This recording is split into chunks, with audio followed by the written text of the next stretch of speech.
Yo, yo, yo, YouTube. Welcome to another Dollar Box Live. We're going to have Charlie on and Stu on. They're having a little bit of technical difficulties tonight, but we do have a special guest joining them as well. So you don't want to miss that. Basically, tonight's episode, we're just going to talk a little bit about what we're thankful for. What we're thankful for in cards, what we're thankful for in our own lives, and so forth. And share some of that with all of you. And we want you all to share it with us. So where is the yo guy? That's me. So everybody who's joining live, thanks so much. We appreciate you as you always. Make sure we keep our chat active. We live and die by the chat. This is your show. We're simply hosting it. Bargain Boxer says yes, he's getting his guest ready, and he is absolutely correct. Thanks again for joining us. Appreciate you. Good evening, everyone. Happy Thanksgiving Eve. Yeah, I'm so happy that so many of you could join us tonight. There's obviously a lot going on this time of year with holidays and other things that we feel privileged that you're going to spend a little time with us tonight and listen to our banter and stupid dad jokes and all those fun things. I see Charlie is ready, so I'm going to go ahead and throw him in on the stage here. Where the heck are you? Is he there? I wouldn't say I'm ready. You are? Oh, man. You're not ready? Oh, look at it. Now we lost him already. It was like 3 minutes straight, and I'm like, nah, sometimes we don't start right on time, no big deal. And then it's 3 minutes after 8. I'm just sitting here sleeving cards, not paying attention. I'm like, geez, I better get this thing going by myself. I don't know where he's at. So I assumed it was some sort of technical difficulties type of thing. So there is a certain internet and cable television provider I am not a big fan of at the moment. Ah, you must be talking about Sphincter. Yes. It definitely puckers up. Yeah. We're not big fans either. I already ordered my TDS fiber, so we're just waiting for them to come to the house and plug us in. I even struggled with my basement too, with that I have the theater down there now. I actually had to I have a mesh network. I have like 6 Google Pods at my house. I had to kind of move them all around just to get everything to go. So, which I shouldn't have to do that with that many of them. Yeah. But, it is what it is. What is life without the internet, right? Yeah, it's the third time this week we have lost total household internet. Started on Monday when my wife was working, and yesterday they came out and gave us a new router, which reset everything. But it was working. A modem or a router? No, a new router. Yeah. Oh, I always use my own. I don't like their stuff. Yeah. So then today I worked from home, and about halfway through the day, last night I had changed the network name and the passwords and stuff to our personal stuff, and everything was fine the first half of the day, and then about midday everything just cut out. So I reset the modem. It reverted everything back to the system names, finished the rest of the day out fine, and then about 10 minutes to showtime here, I'm setting up on my laptop and everything cut out again. So for the first time, I am 100% on my mobile phone tonight. Ooh, welcome to the world of mobile video. That's what I do. My laptop just doesn't function well for this. I have a very simple, tiny business laptop that I just do a little bit of internet work on, and not so great for the streaming versus my super fancy folding Verizon phone that never fails as long as I have internet. Like you said, that is kind of essential. But anyway, you didn't join us right off the bat, so I just want to welcome you back to the show, and I hope my man Stu is with us. Wow, that is so much louder on a cell phone. I love it. Is it really? Yeah, it was super loud. I love it. It's good. This So is gonna I be a have good to show. get I can tell. I have to get reacquainted with where the camera is because I have it sideways. I don't know what you do, but the camera's Yeah, over mine's here, better. and usually I have it up top. So Mhm. everything I do is going to be messed up. Yeah, so I have my laptop in front of me, and then I have like a stand with like a big neck that comes over the top, uh, kind of holder thing, and then my phone goes in I look that. like So it's an really not octopus that right far now from with my extra face. arms. But, huh? I look like an octopus right now with extra arms Yeah, coming into the I frame. see that. Is that our special guest joining us tonight? That is our special guest. We didn't have a chance because of the technical difficulties. We didn't really have a chance to talk about maybe a time frame and stuff like that. So Sure. she just came in. Sure. Jenny's welcome to join anytime.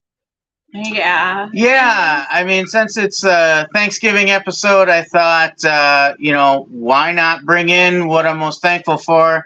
So I asked my whole family if they'd like to have a guest spot for 5 minutes tonight and talk about some things. And my boys chickened out. They said maybe next time. And Jenny also kicked me to the curb on the first request. She said, Yeah. I'm too busy. I don't have time for that. But like a champ, she came back later and said, all right, I'll give you 5 minutes. Well, not just you, but also Adam. Yay. Well, thanks for joining us, Jenny. We're happy to have you. Feel free to chime in anywhere you want, make fun of Charlie. I try to do that a little bit here and there. And, we got to bring Stu up once in a while and make sure that he gets involved in the show. I want to see Bree in her new glasses. She is helping Luna decorate for Christmas in her bedroom right now. So Ooh, I can what's ask her their to- theme I this can year? ask her Is to it pop the in. same? I'm sorry? Is the theme the same? Well, this is for Luna's room. So Luna has her own tree. We have 12 trees we put up here. Yep. So we got It's to a get big to-do. Yeah, we got to get going. So Luna's tree has just kind of all her favorite things hanging on it, which is mostly food. So she has like a sushi ornament and a hot dog ornament and you name it, a boba, ornament. And so we usually try to get her room done first because it's kind of the farthest out of the way from where everything is, and build from there. So we have our first tree up. We already have all our outdoor stuff up and working. So now we're starting on the inside. So hopefully over the next couple days we at least get 3 or 4 of the trees up and keep it Yeah. moving from there. So It's quite It's the ambitious. adventure for you guys. I love watching it. yeah, the last few years were kind of nice because we didn't really have the basement done, so we didn't do anything down there. And now it's mostly done. I've done enough that we can decorate it. So it's like, man, now we got a whole other floor.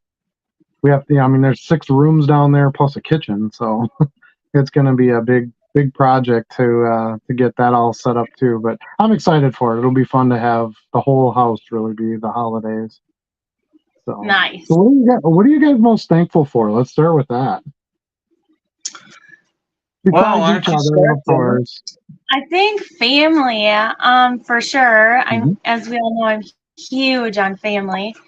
And then, like, when we come to this, I just have to be kind of silly and be like, I love the fact that my husband shares a hobby that goes along with our whole household. It brings everyone in at some point somewhere, right? I mean, our family was here and the neighbors this week because of it. So Yeah, the neighbor cleaned me out of every Spider-Man card I had. Nice. Yeah, you mentioned that you were going to tell him you had some Spider-Man stuff. That's awesome.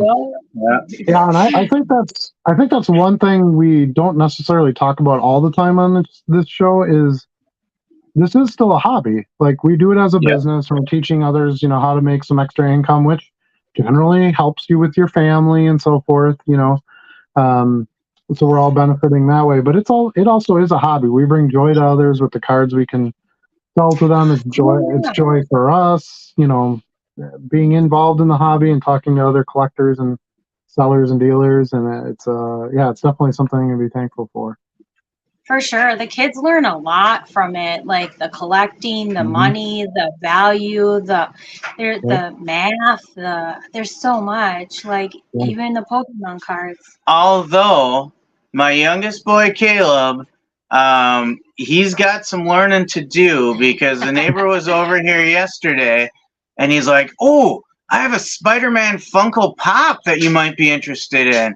And I'm like, "Nice, Caleb. Always selling, right? Always be clothing." So he runs and gets it, and his leading negotiation was, "I got it for free at a card show." Played his hand too early. Caleb, you can't give that away right away. It's kind of like that dealer this last week we finished the show out at, who was like, "Oh, I'm just trying to get rid of this stuff," but like, I know I can get a deal here. And then we parked ourselves right there. Yep. Yeah, we sure did. We cleaned up pretty good. So, and I have to apologize. I normally have a video or two out, after a show. I haven't had any time to work on it. I've been so busy just listing and shipping and listing. I've had some other side things I've been selling. Today I went and toured a couple condos with my parents. They're looking at selling their house and moving, and they've been living there for 42 years. So they have no idea how to do any of this. Yeah. And then starting over, that's like moving 42 years worth of belongings. My gosh. Yeah, my sister's been there the last year or so, just kind of helping them clean some stuff up. But yeah, it's a big project. So, but it's a good start. We got some places that they like and in an area that they like. So, I'm excited. It'll be fun. This will make the holidays a lot less stressful. That they're looking. I've been trying. You know how it is. You talk to your parents and you try to get them to do stuff, and they're just as stubborn as your kids some days. And my mom reached out to me and said, "Hey, I want to go look at this place," and I said, "Absolutely, let's go." So, so I've been spending a little bit more time doing that, talking to my realtor and stuff, so to help them out. But I'm sorry. Go ahead. She just said, "Oh, okay." Oh. So anyway, so I do have a video of the card show. I recorded a bunch of stuff. Charlie and I, and Caleb, of course, he'll be in it as well. And then I do have a pickups video that I recorded. I've been listing a bunch of the stuff. Videos can't take precedence over doing eBay business. So right. So that's one thing. When I have viewers reach out to me and say, "Hey, you didn't post the video of this yet," it's like, no, this is the side project portion of it. Important, and I definitely want to get them out. So I do have things filmed. It's just card shows take a little while to put together. And I don't really want to post the pickups video before the card show video because that kind of blows the whole cover off of it. So look for those. Obviously, tomorrow's a holiday. I won't be working on any of it tomorrow. But Friday and Saturday, I'll get right back to it. And no card show this weekend, so it'll give me extra time to get it done. So the viewers out there that are kind of waiting for my sales day videos or pickup videos, whatever, those are coming. It's just got a little delayed with some personal life things, and then just I still have handfuls of stuff to list from that show. I didn't realize how much I really picked up, until I sat down and started plunking away at it. And one thing I thought was interesting, Charlie, is you had some sales almost immediately upon listing stuff from your show. Yeah, I sold the very next day. Yeah. Mm-hmm. So I think that's an important thing that we can share too. That hey, this was that auto that I sold right away. One of these Hollywood cards that I ran, spontaneously picked up. It wasn't necessarily a normal buy. Fun to see some instant returns on some of that and refill the coffers so you got money to spend at the next show too. Yeah, it's a little less than a quarter of what I spent at the show. I already sold, in terms of revenue, and then I've got some interest in some other stuff yet that I just didn't pull the trigger on because when I first list something, I really don't like to take the lowest lowball offers, especially if I think it's something that will sell as it gets more eyeballs on it. I probably could have sold another 3 or 4 cards already by today had I taken those lower offers. But there's a few things that I really wanted to wait on. Mm-hmm. Yeah, I agree. I do the same thing. I price high. As you know my strategy on how I do things. So I'm definitely willing to make a deal on pretty much anything I list right away, but I'm not as, you're right, my floor is a lot higher than it would be if I had something that's been on there for a while, or if it's multiple cards. Multiple cards influences me quite a bit. Right. So right before we got on the show, I did an end listing sell similar. So I got a few extra things on right before we started. Like I'm trying to do that every week just to get some sales during the show where I can't actually do any work other than, talk to you lovely people. And then I also sent a coupon out, and I sent the coupon out and I was kind of just putting some stuff away, and all of a sudden I hear my phone. Bzz, bzz, bzz, bzz, bzz. Each sale you get a buzz for it. And, I had a nice 17 card, Brady order with a bunch of inserts and stuff like that. Nice big one. So I think this is a good time of year to still get sales, even though, the constant chatter has been, oh, this is the slow time of year and things don't sell. Slow down. Yeah. I actually have been really, really picking up probably the last 31 days. I'm up about 22% from last month in sales, which is good. That's a pretty high increase. Or I shouldn't say last month. It's 31 days technically, I think, is how that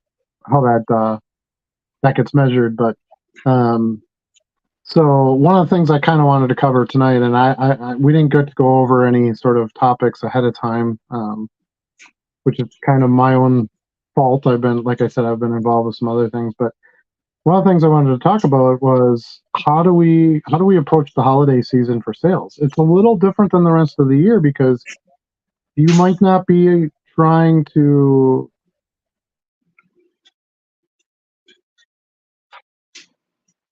You froze up on me. Oh, sorry about that.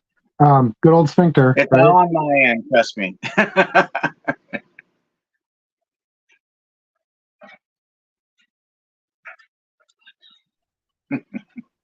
Sorry about that. I have Spectrum for now, unfortunately, as well. So you're seeing some of their efforts. Experiencing this issue. Yeah. All right. Well, while you guys get into the next topic, I think I might sneak away. Well, real quick, why don't we see? So, Adam, I don't know if we've got any questions for Jenny in the chat before she leaves, but I'll ask. What do you think of this whole card show experience where the boys and I go out and find these cards, and we come home with a stack of cards, and we tell you how this is how our business is going to move forward. What were your first thoughts when we started doing that? Well, first I was like, oh my gosh, we're spending all of this crazy money. And then my next thought was, oh my gosh, my heart is warm and fuzzy because my husband has something he's interested in doing with my children. And my children both of the boys are just ecstatic about it. And then it was more about the learning. What do I like about it? What do we need to learn about it to be successful? And then, the exciting pieces of building these friendships with Adam and Brianna and our families, and going out and doing these things with people in our community that we're now a little more familiar with, that we've built more relationships. And the boys started out with Pokemon cards, so we really branched out a lot more, and just understanding how to take care of things, So what do I think of it? I was terrified at first, and I absolutely think it's phenomenal. We spend our nights, weekends, and a lot of time with it, as not just by Charlie by himself, but as a family. Did seeing some of the sales start to help you feel a little more comfortable with it? Yeah, now I just want to get it all loaded. Like I want the fancy thing to make it go really fast.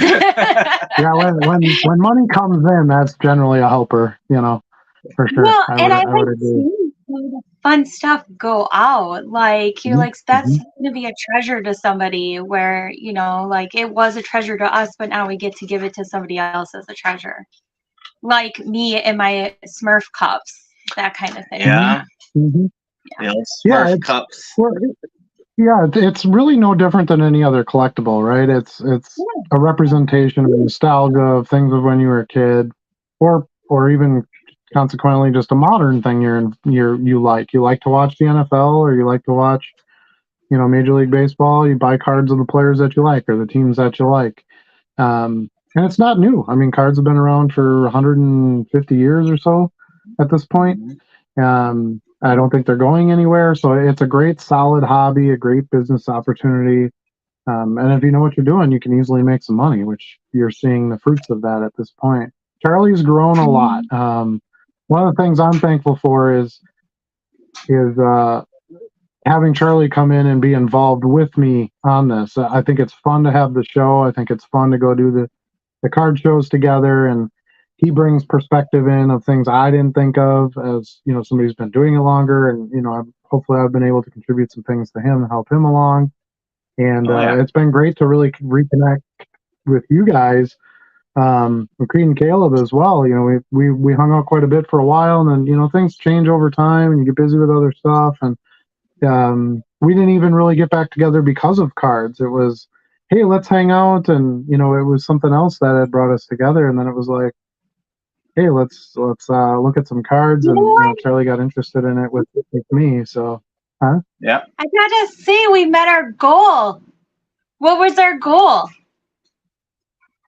We were going to try this year to be together more than on like those special life occasions that were happening. Look at this, we nailed it. Yeah. We did, yeah. And it's always good to meet a goal for sure. Now we'll have to set a new one, right? Because as soon as you meet a goal, you got to set another one. So, if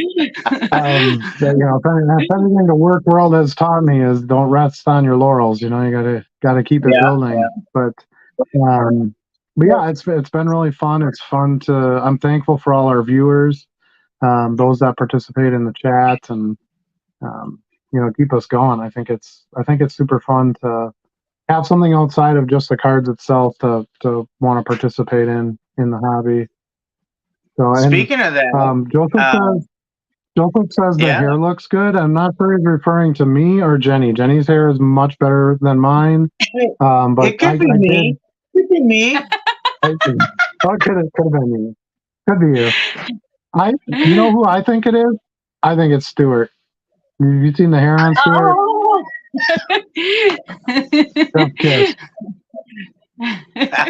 So yeah, what are your plans? What are you guys' plans for Thanksgiving? Anything fun going on? Sticking around here? Yeah. So annually, my best friend and Charlie's cousin come to our house to stay overnight, and we just do games and stuff like that. But this year, we're doing a good portion of the family's coming to the house here. We're getting the fancy dishes out. It's gonna get serious. Dang. That's pretty awesome. Yeah. So yeah, we just have a 13-pound turkey, 10 people. It should be good. And you? Yeah, well, you can never get too big a turkey because leftover turkey is awesome. It's one of the best leftovers of any food. So you can't go wrong. You can't go wrong. So this year, my sister is hosting tomorrow, and her kids, she's divorced and her kids aren't here. So that's going to be kind of fun. It'll give her sort of a well-rounded, active holiday while our kids aren't around. And then Saturday we do like a Friendsgiving. We have some friends who don't have family and stuff that they can celebrate with. So we always just kind of do a turkey and stuff at our house. And yeah, it's the same kind of thing. Play some games. This year we'll probably go down to the theater and watch some movies or something. I don't know. Yeah. But yeah, we're looking forward to it. It'll be good for sure. Yeah, I forgot Saturday we have my dad's side. Yeah. It's hard. It's really hard to get everybody together. It's a big project. Yeah. So yeah, just try to see as many people as you can. You never know how many holidays you get, right? Absolutely. Yeah. Anything else in the chat? I see we got a few messages queued up out there. Let's see. Bargain Box was talking about working from home. Ain't nobody actually works from home. You're right. That game has changed drastically. I think he was referring to earlier when you were talking about you and Jenny trying to work from home with your fancy internet issues. Let's see. Hope you guys tore up the boxes. What did Adam just do to his hair? Everybody's really concerned about my hair. I just do it normally. I like pull it back, and I just didn't do that today. I wanted to let it go. Jenny is way more talkative than Charlie and Stuart. Ooh. What? I'm the social side of Charlie. She does the talking for me usually when we're out. Hey, nothing wrong with that. Everyone's hair looks great. There you go. See, we all have good hair, so that's good. And then Joseph wants to get back to the sales. He says, have you guys seen sales peak lately? I have seen my sales go way up recently. Yeah, I kind of talked about that a little bit. Yeah, it seems to, you get your promotions right, and you get your coupons right, and your, send newsletters, whatever you need to do to get those numbers, and it seems like they're coming in. So I watched something yesterday, kind of an overall picture, but I watched, I studied some macroeconomics a little bit, follow some numbers and that, and they were talking about how the economy has really been turning around the last couple of months. Yeah. So we'll see. We'll see what that does, long term. The whole, people, we still haven't seen a mass layoff and, big decrease in home value. There hasn't been a lot of hits that a normal recession brings about. So this is kind of a weird one where it's like, well, are we kind of done with this? Or are we kind of not? Or, everybody's sort of waiting for either the shoe to drop or for a fancy new shoe to be put on. Yep. But yeah, gas prices have been dropping, and I think a lot of the inflation we're seeing is really leveled off. We're kind of getting used to just overpaying for groceries and and figuring that in, and so hopefully that means that people will have the extra money and they'll be buying again, and we'll keep moving the cards. Now, that being said, we sell $1.50 to $10 cards, so we can kind of survive no matter what's going on in the economy. But certainly, if the economy improves, it's going to get us more sales as well. Right, for sure. Yeah. So I did actually do some new things this week with my store. I sent out my first coupon, and I sent out a newsletter to my store subscribers, and I sent out a newsletter, or it's less of a newsletter, more of a message to past buyers. Mm-hmm. Yeah. So was it the buyers within was it the buyers previous to the last 31 days? That one? Yeah, you can adjust that how far back you want to go. I think I did buyers previous to like 90 days or something like that. Oh. Okay, gotcha. Yep. Gotcha. Yeah, I've been kind of looking a little bit more at my promotion sales. So if you go into your marketing column on the seller dashboard, there's a managed promotion section, and it'll show you how much dollars of your sales each day is actually your promotion sales. And it's really interesting when I don't have a lot of active promotions. I don't have those extra sales. I get a lot of organic, but it's nice to see like, oh yeah, I kind of push over this level if I have those promoted sales. And it kind of lets me know what I need to do in order to stay where I want to stay, or consequently grow where I want to grow to. And it's not the same every day by any measure. It's too volatile of a type of product, but yeah, it's been good. It's been very good lately, and I think the holidays are going to do okay for us too. So I don't know. We'll see. One thing that's interesting this year, and maybe it was a little bit that way last year or the year before, but Black Friday is like dead. It's not really a thing. Everybody just has sales and that's it. There's no like come to the store Not at what it used 4 to be. a.m. to 9 a.m. on Friday and get this thing. Like, so I feel like people are they just totally changed how they shop, right? You kind of Yeah. shop all year long for Christmas, and we're pretty much done with our Christmas shopping, which isn't completely unusual for us. But I think more people are going that route, and it's not, Christmas Eve. Let's all run to the mall and see what we can find, kind of thing. Yeah, I feel like So I all year feel like, long you put things away. I have, but yeah, I mean, I've it's just, worked in retail 25 years, so you're right. Black Friday is not anything. I stopped working in retail 6 years ago, but Mhm. there's no Black Friday paper. Like we've been doing Black Friday all week. Yeah. Right. Yeah, it's Yeah, not and the same. I think retailers are finally kind of adjusting to the buyers, and their buyers are saying, "Well, hey, if I've got some extra money now, and this is a good deal, I'm just going to get it, and I can set it aside." And I think budgeting skills have improved, and kind of how I want to bring this back to the cards is I think that you can get early sales in November, whereas maybe that was a dead time because people were scrambling to get their Black Friday money together, and. Kind of funny. I was talking to my father-in-law the other night, and he said, "Well, a lot of people used to shop on Christmas Eve because that's when they would get their Christmas bonus from their employer." And Oh, I yeah. chuckled because I'm like, "What the hell is a Christmas bonus? Who gets a Christmas Right. bonus?" Jam of the But month that club. used to be right. That used to be a thing, and that was like how people paid for Christmas. Yeah. To some degree. So it's interesting how all those things kind of change over time, and people don't expect extra money to come to them in November, December, whatever. They're on their normal pay, so they're kind of doing Right. stuff all year long. But yeah, I think card sales were normally the November and the December would be the slowest time of the year.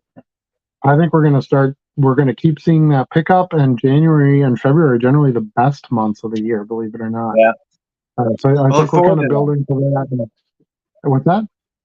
I look forward to that. Yeah, well, yeah, of course. But this is your time, obviously, to get you always get whatever want to take whatever sales you can get. This is also a good time to really load up your store because you're going to see that January and February boost. Right. There's a little bit more going on in basketball at that time. It's the dead of winter. Football is getting towards playoffs and Super Bowl. If people start thinking about spring training, coming up, and some of those players and what they look like, heading into that season. NHL is getting towards its later run with playoffs starting, and it's just a great time to. Soccer has the Premier League championships, and then the Champions League starts, and there's just a lot of really good sports reasons to have cards moving at that time. Yeah. Yeah. Yeah. So It's like what lots else we of got? cats out there tonight. Yeah, I keep seeing that number go up. I'm curious to see what's in there. Let's see what's in what. The chat. Oh, sure. Let's see what else we got here. Oh, CR has joined us. Unfortunately, he's got some bad news. He did get laid off. He can't find work, can't sell cards, even when he just started on eBay, Mercari, and a TikTok shop. Yeah, you gotta keep going, man. It's one of the things, because I get questions a lot from people, and I think a lot of people want an easy answer, like, oh, you just do this and you sell all these cards, and it's literally just grinding. You're just lifting a lot, and you're shipping a lot, and you're organizing a lot, and you're buying a lot, and it's margins are good on low end cards, but the dollar amounts are not. So you still need that quantity. When you're getting 50 cents sometimes out of a card or $1 out of a card, you need to move a lot of them to see a real amount coming out of that. So I would just say stick to it. If you're laid off and you're not working, try to find a bunch of stuff around your house you can list. This is a good time of year to really sell anything on eBay. So, you got some toys laying around you don't need, you got some furniture items, whatever. If you've got some time and you're really active on eBay, maybe you can move some of that stuff, and until you find work again and you can get back into that regular flow of things. So we wish you the best of luck. I appreciate you tuning Yeah. in and letting us know how things are going. And we want to hear from you, going forward. Let us know how things are going. And, part of the reason we wanted to start this weekly video chat was to just get more involved with the rest of the community, of this channel and stuff, card community overall, and just be a positive place for everybody to chat and have some fun and encourage each other to keep it going. So that's what I would say. Try to use this time, wisely and get some other things moving, build on your store a little bit, and maybe you'll make enough money that you'll be able to float yourself for a while till you find a job, or consequently just make that your job. It's kind of I had no intention of doing this full time, and yet here I am. So anything is possible if you're willing to work for it, for sure. That's true. Yeah. Good luck, CR. Yeah, good luck to you. He does say he's glad everyone here is doing well, so we appreciate that. Art Green has joined us. Welcome, Art. Thanks for joining us tonight. He says, hang in there, CR, as well. We have DGen Terp, if I said that right. Good evening. Happy Gobble Eve. Happy Gobble Eve to you as well. That's what we should have done tonight. We should have had a turkey mascot. What were we thinking? I don't know. Do you put one of those turkey call for us? Put one of these things on Stuart's head, right? So Peter has joined us, and he didn't say hi to any of us, but he wants to say hi to Stu, so that figures. Stu, right? Yeah. This stew, I'm telling you. Mm-hmm. We're just the goofy sidekicks to Stu's show, basically. Which is fine. I'm okay with that. Joseph says he agrees with promotions. They really increase sales. I remember your past videos, and you mentioned that both of you do on most or all of your listings. At this point, I just do it on all of them, except for maybe when I first list some things. I'll let them ride for a little bit, see if I can get a buy without it. Now, and we pointed this out in the past, but we want to remind everyone again that not everything sells as a promoted sale. You will still get organic sales. But just because you add the promoted option to that listing doesn't mean that you're going to have to pay eBay for that promotion level for the sale. You could still have your own customers go in and buy. One of the reasons I bought my own website to direct people directly to my stores, then it doesn't go through the promotions links. So you can get a few more organic sales if you send links out to items yourself, things like that. Create items for buyers, whatever. Just make sure you turn promotions off if you create an item, because unfortunately I've done that wrong before. It cost me a little bit. Tom is here. Hello, Tom. Charlie, should we ask him how many listings he's at? Yes, I want to know for sure. So Tom, let us know. I should have checked down the chat. Maybe you already told us. Got to keep going. Lost my job November 1st and seemed hopeless, but it'll come with being consistent. Man, I'm sorry. It seems to be kind of a trend. One of my good friends just found out she's losing her job. It's part of, unfortunately, part of the consequence of the recession and, some businesses getting reorganized. It's funny. I had somebody ask me, when I started doing this full time, they said, well, aren't you afraid that, you're not going to have enough work? And I'm like, you can be at your job 30 years and you don't get to go in the next day. There's no guarantee on any of it. It's, in a way, I like this better because I control, what I can do and not do to some degree. But you're never going to control the overall economy, the overall, business models for things. And, but anyway, Tom, I hope all goes well and you find something soon and can get back out there. Good luck to you. Report back to us. We want to know how you're doing. Brian, my friend Brian, Cardboard Critters, posted. He said, happy Thanksgiving, everyone. CR and Tom, keep your heads up and good luck. Good luck. I know Brian Brian just got a new job and he's really enjoying it. So sometimes Yeah. it's that one. Yeah, sometimes one door closes, one door opens, right? You know, and maybe you find something that you didn't know was out there that's even better for you. Mhm. Tom says he couldn't be happier to get fired. Got a full-time shot at what I love and starting to ramp up, so it's 100% blessing. That's awesome. So if I assume you're referring to selling cards full time. Good for you. I know you've been doing really well. You definitely know how to sell and how to sell for profit, and you list cards a little differently than we do. Like your product, let's say, is a little bit different than what we do. So good luck to you. I hope it really works out. Huh? I believe his product a lot of times is a little higher end. Correct. Yeah, he's. I would consider it mid end. I mean, it's really hard to say what's high and what's low because money is relative, right? So $5 to one person is, hey, I can eat today, and $5 to somebody else is like, well, I wouldn't even pick that up off the pavement. So, but Right. yes, if we're looking in that $1.50 to $10 range for the bulk of our listings, he's probably more in the $10 to $50 range or $20 to $50 range for his cards. So there's definitely a market for those. Yeah, Tom loves that Stu is louder on the cell phone as well. Yeah, it's pretty Just what intense we over need, here. a louder Stu. Yeah, that's what we need is louder Stu. That's really gonna keep it going. I should say like we've been going late. I vote no. Right. Yeah, here's the thing, Jenny. Stu is never going away, so you're gonna have to learn to live with it, right? I think we have to buy backup stews just in case Stu does, There's Stu. only one Stu. There is no backup Stu.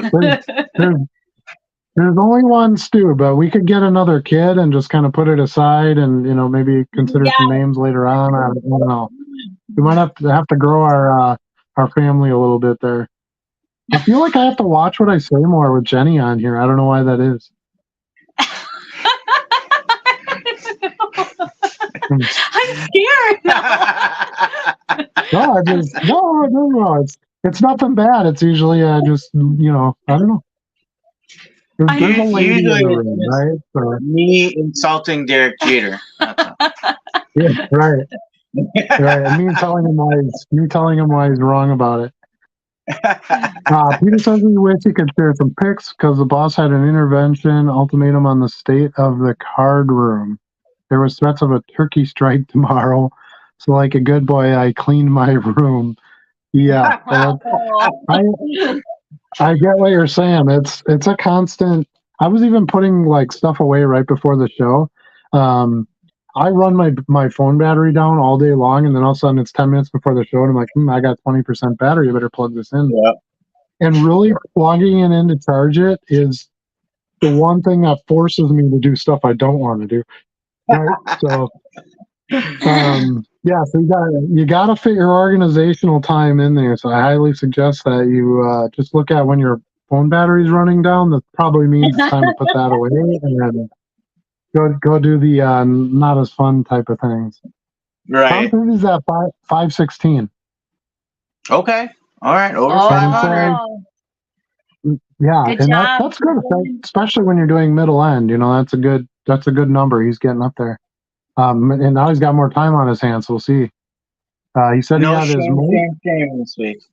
no shame. I got over 33,000 yesterday, 2 days ago.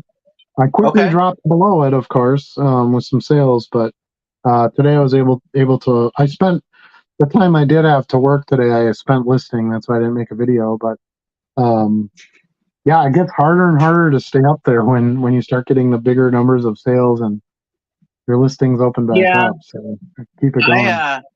I was able to climb over 1,800 today. One of the things that really helps, though, well, I can't do this all the time, but we've talked about.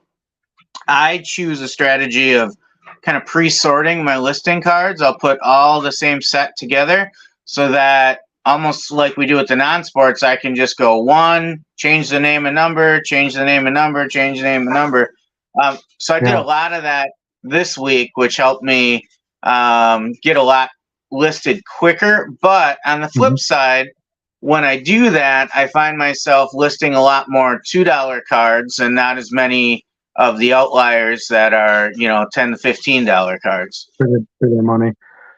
Yeah, so the way I do mine is I dig through. Now I have a lot more listings already too, but I dig through my stack and I look at cards that I know I already have a copy listed, and I'll just go in and update the listing numbers on those, get those out of the way right away. Just change quantity. Yeah, and then I kind of do the same thing, but I actually sort by like what I think I can get the most money for first. Sure. And then I do it by sets. So like if I have a bunch of Topps Gold Label, for example, or like higher end stuff or something like that, I'll list those before I'm into like Donruss base cards or something, we're looking at like $1.50, $2 something. I think to some degree it's smart to prioritize your listings, but to another degree you don't really know what's going to sell. So you just got to get them all on there, and you might be the first card I sold out of all those cards I bought this past weekend was a Bob Barker card. Like who would have thought out of all that? A Bob Barker card, yep. It was one of these Hollywood celebrity cards. I bought a big chunky lot of these. And so that wouldn't have been what I would have picked was the first thing to go, but it was. We all know it would have been a W. Right, yeah, of course. But these are all the same set, so I did pretty much what Charlie said. I get one going with the details, and you just updating a name and a card number and stuff like that, and you can run through them pretty quick. So I did those just to get them over with, and I knew it was something totally different than what I have in my store. And it might even appeal to a non-card buyer this time of year looking for gifts and stuff like that. So that's kind of my approach on that one. Whereas maybe in February, I wouldn't, post celebrity cards first. I'd go back to football where the playoffs are coming in. And so, it can be situational. You might want to list certain things at certain times first. Yep. You want to list all of it, but you want to list maybe certain things first. For sure. All right. Musk Cave. Musk Cave. Yeah, you're right. Bradley has joined us. Welcome, Brad, to the show. Appreciate you joining us. Happy Thanksgiving, everyone. Thanksgiving. Joseph has a question for you guys. Hey, Charlie and Jenny, does Stu sit at the kids' table or with the grown-ups tomorrow? He's usually rooting through the trash. Oh my God. Rooting through the trash. Here's my suggestion. So you take the can of cranberries, right? And you put them right in the middle of it. And that's like the prize, so you carve your cranberries and stuff, and then Stu might not. And who doesn't want? Yeah, that's true. That's true. Yeah, maybe that's not such a great idea. You have to put them in some plastic first or something. Make them like a king cake and put them in a cake you bake, and whoever bites into them wins. Yeah, exactly. All right, we'll promise a picture of you on something tomorrow. So yeah, I expect the photo for sure. Right. Art Green says, don't mention the rabbit going whole. See, he's on my page with, do we really want I think he just brought it up. Here? He just did. Then he's like, what are you talking about? Tom is shocked. Tom is shocked by my 33K, and he's surprised with your 1800K, and he's laugh crying about 500. So we were all at 500 before we hit these other numbers. So yeah, it's definitely, like I said, I think it's a grind. I don't think it is a grind thing, and I don't think the number of listings is as important as making sure you're keeping up with your sales and your shipping and things like that. Then grow those listings. You want to take your growth at a steady pace and not just throw. That's what I don't like about, and we've talked about this in the past, but that's what I don't like about the scanners and the quick listing programs, I don't think it's smart to just throw 10,000 listings out there at once if Right. you don't know what you can do with those. If you get those sales. Now, you're doing this full time. You're up to 30,000 listings. You want to throw a quick 10 grand out there and use a program like that. That's probably something you could handle at that point. But yeah, I wouldn't go from like 500 listings to 15,000 listings in a day. Right. You might be shocked what that does to you.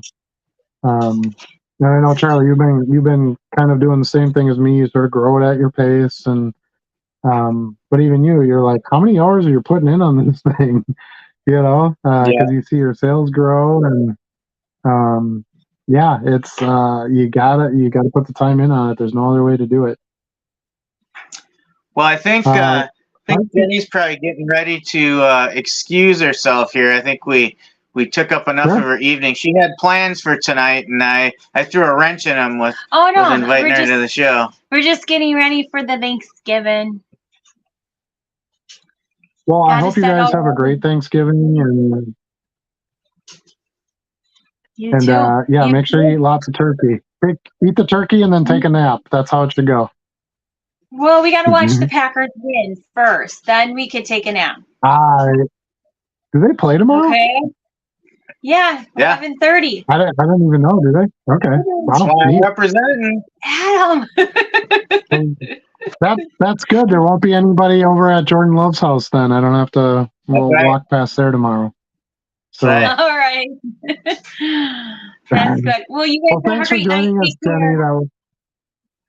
Yeah, you too. Thanks so much for joining the show. We really appreciated having you. So you're welcome back anytime. Thanks. Probably more often than I am. Well, make sure you tell Bree and Luna that I say hi, okay? I will definitely do that. Night. Hey, don't forget somebody else. Good night. Oh, well, and Grandpa. And Grandpa. Okay, bye. And Grandpa, too. Stuart, he's so opinionated. He's always got something to say, doesn't he? And he says everything with passion. Yes, he does. Yeah, there's no whispering. There's no whisper of Stu. Nope. So Peter says he picked up a shoebox of 90s Marvel cards, Wolverine, Spider-Man, Iron Man, diversifying listings and pushing towards 3,000. You can't go wrong with Marvel cards. I pick them up when I can find the right prices on them, and they sell. You can buy 5-cent cards and still get a turnaround on them. So nothing wrong with that, especially 90s cards. 90s was kind of like the first year's cards for Marvel cards. So that's kind of equivalent to like cigarette pack baseball cards, or the early 50s Bowman football card, the Parkhurst old cards of the hockey. That's sort of what it is for Marvel. And while those are obviously much older products, it's good to get some of the early years of anything, really. Right. Pokemon. What falls lower, 1990 Pro Set Football or 91 Fleer Baseball? Fall lower on that priority list. Yeah, I don't buy 91 Fleer Baseball except for the Griffey. Well, some of the inserts are okay.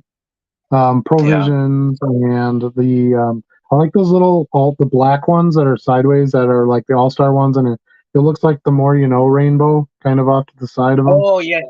I know what you're talking about. Yeah, I don't know if they're like they're All-Stars or something. I don't know, but those are pretty cool. They come in the jumbo packs. But yeah, the plain old yellow cards, I only sell one card, and that's the Bonds Griffey combo card. If I got some for free or they were in on a lot or something, fine. But yeah, I don't seek those out by any measure. Right. 1990 Pro Set Football is a weird one. And I do have a bunch of it, and it's, again, generally just shows up in lots and stuff. There are times where I'll sell like chunks of it. Somebody will buy like 4 or 5 Pro Set Barry Sanders cards, and I'm like, great, get these out the door. That stuff was just so overprinted. If you can get it super cheap or free, it's the good players. they're still worth listing. You can get some sales out of them. Joseph said Jenny did a great job, so you'll have to let her know that. She was can probably appreciated hear on the it. show, so that's pretty awesome. Oh, is she still there? Yeah, she's still in I the didn't know if she general watched or not. vicinity doing some things. Yeah. You Gotcha. got a great So job, so- Jenny. So we still can't do rabbit goat hole speech, huh? Yeah. Art says the Packers get to lose to the Lions, and I think he's probably right about that one. It's a coin flip, I think. I think the Lions are pretty good, actually. So I don't know. We'll see. And do they play they must play in Detroit, right? Yeah, I think so. The one thing I can always count on the Lions for is no matter how good they are, they can always let their fans down at some point in the season. I'm not saying they're going to be Super Bowl winners by any stretch of the imagination, but on paper and what they've done this year, they're ahead of the pack that way. But yeah, even when possible. Even when they look like a Super Bowl contender, they find a way to play down and disappoint their fan base. Like being close to the UP and actually working on the border for many years when I was younger in college, I was around a lot of Lions fans, and they were not a happy bunch. And those were the Barry Sanders years. Yeah, Barry Sanders he was something. The team sucked though. Yeah. So as far as being a team fan, it wasn't so great, but yeah. He was so dominant. I often thought about, because that was, he was also a running back in the years when running the ball was like the thing, right? Throwing was, you ran, and then you had 3 yards to pick up on third down and you'd throw it, right? Mm-hmm. So if you could get the first down or get close to the first down in those first 2 or 3 plays, you just didn't really throw the ball. Right. That changed. That changed as some more creative quarterbacks came into the league and stuff. But I often wondered, if he had been on a team with like a real quarterback and receiving core, how would he have done? Because who didn't think Barry Sanders was going to run the ball 25, 30 times? Yeah. He had some good compliments, though. Herman Moore was a heck of a receiver. That's true. He never had a great quarterback. They didn't. No. Yeah. No, I mean you get Charlie Batch. Had a few good games, and they sort of wandered through a little bit with a few journeyman quarterbacks, and Scott Mitchell. Yeah, they never really got a good one. Scott Mitchell. Yep. Let's see, who was the other guy who was supposed to be a good quarterback right before Stafford? But he was kind of a bust. I think his name was Matthew too, or Matt. I can't remember what the name was, but yeah, they ran through a string of them, that's for sure. Yeah. Tom says, great job to the missus. Thanks for having her on, Charlie. I'll do my best. I didn't know you were going to do that. Otherwise, I would have talked to Bree ahead of time. But I didn't do it either. Maybe our Christmas special will be kind of more of a family thing. We'll see if we can get the kids on and have a little fun that way. I think that could be cool. We'll come up with a little game to play or something. Glad to catch you guys live, 3 a.m. here. Love the content. Wow, that's awesome. Wow. Thanks for joining us, CSW. We're happy to have you. It's always more fun to be on live than to watch it later. I would agree. You get to be a part of it, right?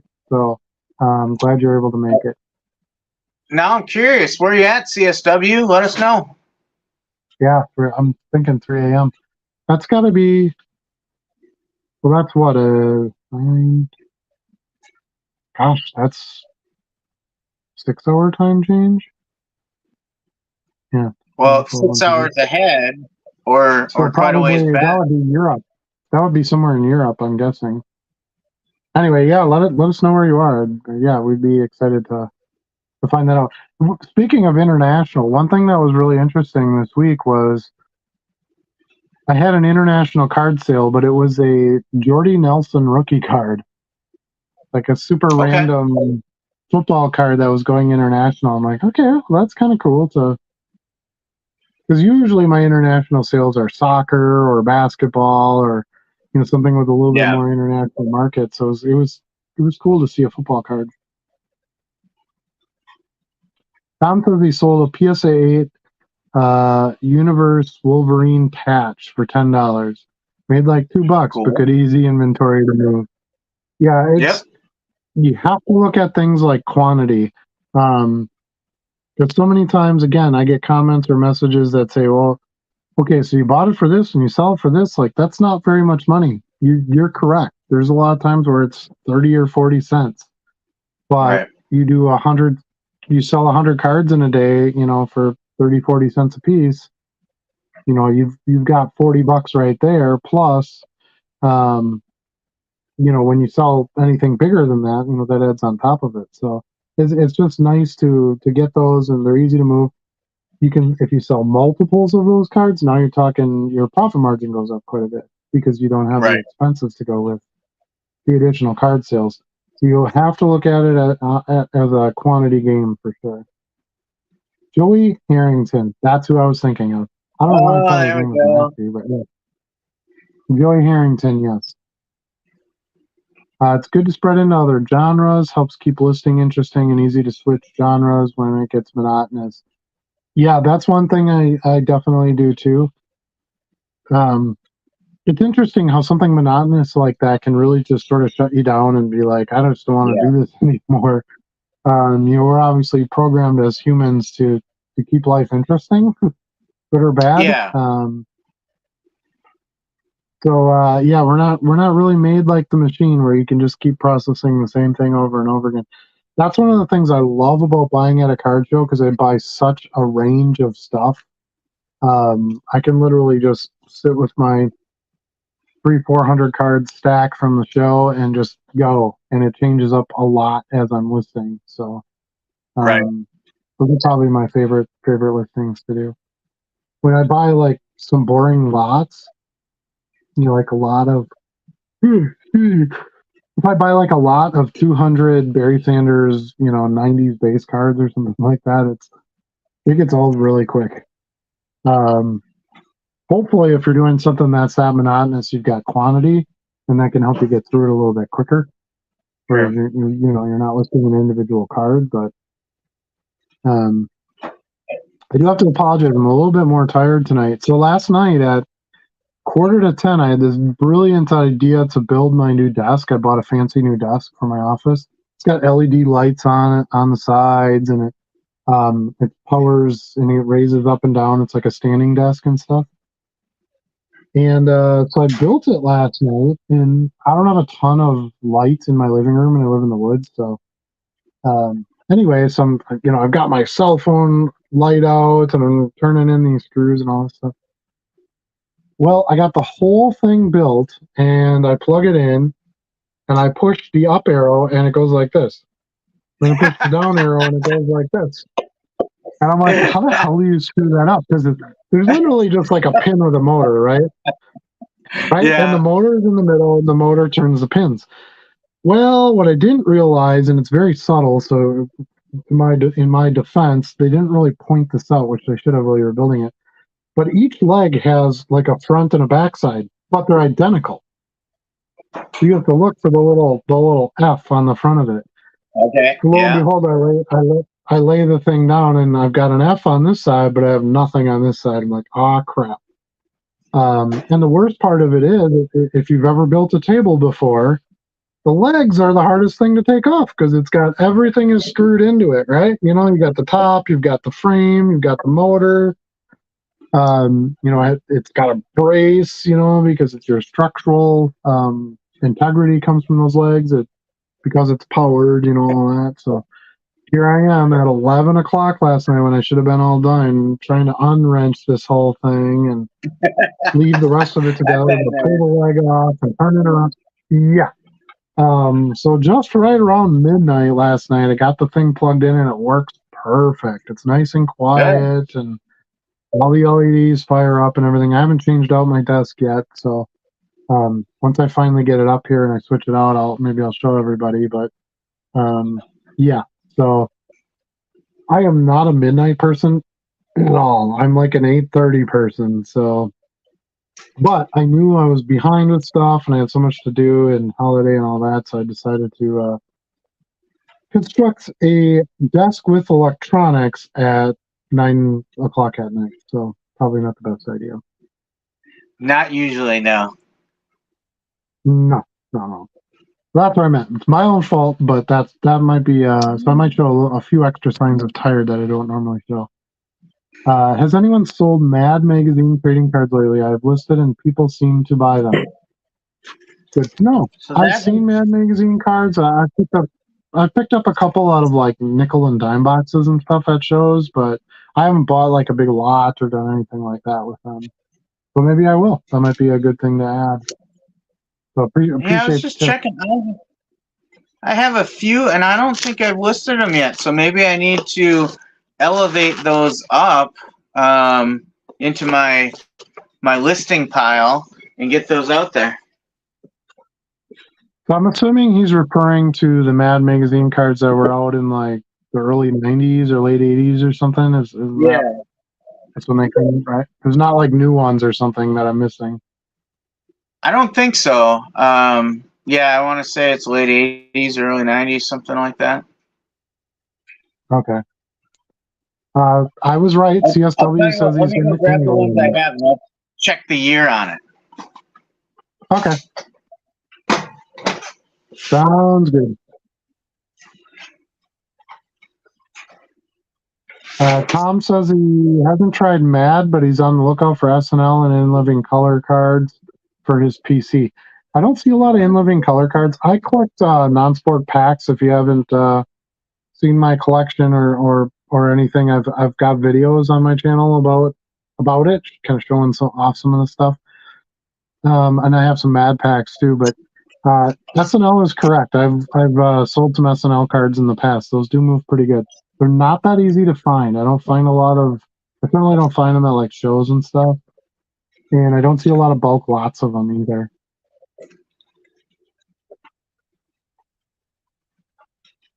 These ones? Yep, that's what I was thinking of. Yeah. We've got to be early 90s, right? 1992 or something. Yeah. Okay, sounds right. Yeah, those are the ones I was thinking of. So if that's what you're talking about, let us know. Confirm that.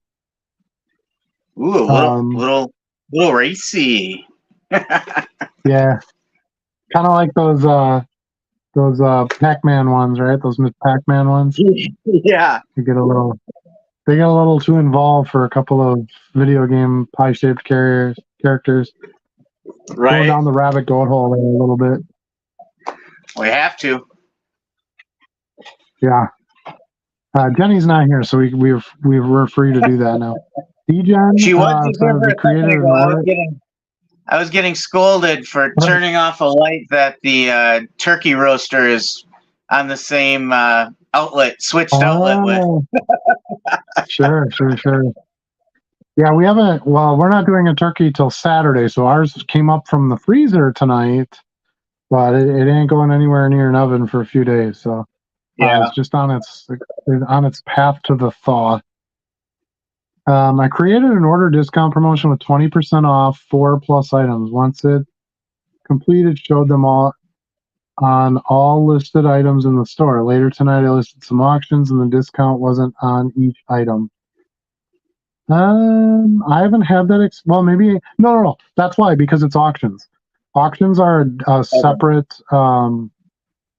separate promotion. So you'd have to go into the auction and then change the promotions on that or add a promotion.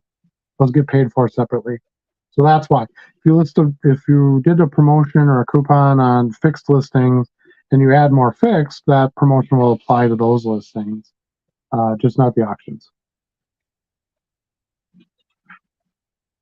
Let's see. Do you think having an auction removed all this? I don't think it removed it all. I think it's just the auction doesn't have it.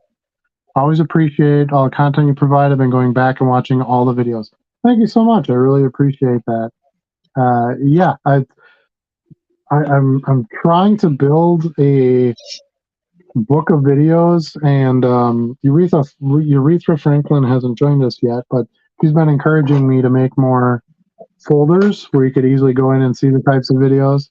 I haven't done that yet, but I think that's a good idea because I'm getting more and more feedback now that I've been on here for a while from people saying, "Hey, I go back and watch," or "Hey, I know you made a video on this. Where is this video? Where can I find this video?" So I'd like to make that easier for everybody too, and have some more organization to the YouTube channel going forward. I kind of have a missed folder somebody where calling it's you just all our lives. Yeah, I know the Cooter. When I introduced myself before you jumped on, that's what I was gonna say. Welcome to the Dollar Box. My name is Cooter, but it was gonna be on deaf ears because she's not here. So Tom says an auction wouldn't do that. If you look from the buyer side, like log out of the profile and look as a guest to see if your promo shows up correctly. It won't, because it's an auction. It won't show up. And you should, even if you're in your own login, like I can go on to one of my fixed listings and click on it, and it'll tell me what the coupon is. It'll still display the coupon. You don't have to log out and go in as a guest to see your coupon offers. But now, we kind of talked about this as a coupon. We kind of talked about it as a promotion, and those can be two different things too. So, I don't know, we might need a little bit more clarification on that, but I'm 99% sure that because it's you're listing auction items, those don't apply for the discounts. Because they can't figure out what that discount is going to be because you don't know what the price is until it ends. Yeah. So.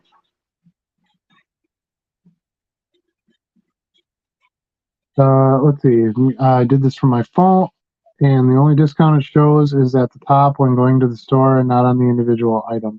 Right, because it applies to all your fixed listings in your store, not your auctions. You should see it on the store, and you should not see it on the auction item. That is correct. That is what you should be seeing. Let's see. We might have to skip. Oh no, we're actually keeping up here. I've been having a dumb listing glitch saying can't list because doesn't recognize brand. Weird.